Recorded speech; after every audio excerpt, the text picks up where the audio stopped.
फक्त 20% लोक भरतात आहेत, 80% लोक उज्ज्वला गॅस. तुम्ही काय केलं? तुम्ही जसं गॅस सिलेंडर त्याच्या घरी पाठवला, तुम्ही रॉकेलचं तेल बंद करून टाकलं, साखर बंद करून टाकली, डाळ बंद करून टाकली. श्रीमंत झाला ना तो. गॅस सिलेंडर त्याच्या घरी पोहोचला, त्या गरीबाच्या घरी, म्हणजे तो श्रीमंत झाला. म्हणून तुमचं त्याचं रॉकेल तेल, साखर, डाळ, डालडा, काय रवा असेल ते सगळं बंद करून टाकलं अध्यक्ष महाराज. फक्त आता कधी मक्याचं काय काय अरे बाबा बसून बोलू नका अध्यक्ष महाराज. ते मला चांगलंच देत सांगतात, ते अभिमन्यू आपलाच माणूस आहे अध्यक्ष महाराज.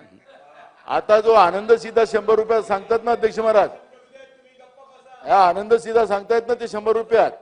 याला माहितीसाठी सांगतो, 250 ग्रामचं ते असतं ना पोतडी अध्यक्ष महाराज, 250 ग्रामचं असतं ना अध्यक्ष महाराज, ते 200 ग्रामचंच असते. 50 ग्राम मारला अध्यक्ष महाराज. त्याचं टेंडर तुम्ही पाहिलं ते, त्याचं किती रुपयाचं असते अध्यक्ष महाराज, आणि त्याच्यामध्ये किती कमिशन, जेवढे पैसे आम्ही राज्याच्या तिजोरीतून काढतो ते गरीबाच्या नावाने अध्यक्ष महाराज, ते याच्यातले अर्धे पैसे तर दलालीमध्येच जातात अध्यक्ष महाराज. हे दलाली कोणाच्या घरी येतं?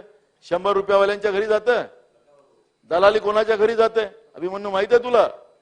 त्याचे आकडे मांडू का आता? पटोले साहेब कन्क्लूड करा ना, म्हणजे बाकीच्यांना बोलायची संधी मिळणार नाही. तो पैसे खाणं पण आमचं ट्रान्सपोर्ट आहे बोलतो तो. चला कन्क्लूड करा ना अध्यक्ष महाराज. चला कन्क्लूड करा ना, कन्क्लूड करा. कोणाला कोणाला मिळालं सागर? चला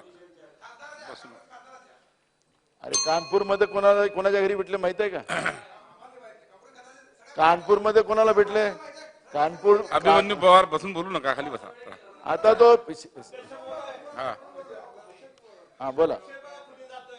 आता मला आता काय चला पटोले साहेब कन्क्लूड करा आणि चर्चेवर या. कोणाला? चला चर्चेवर या. पण त्याला सांगा ना. चला चर्चेवर या. अरे मुद्दे तो देतोय मला.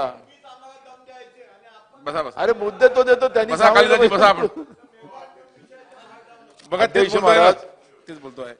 या ठिकाणी विशेष करून अध्यक्ष महाराज बेरोजगारीचा प्रश्न आहे.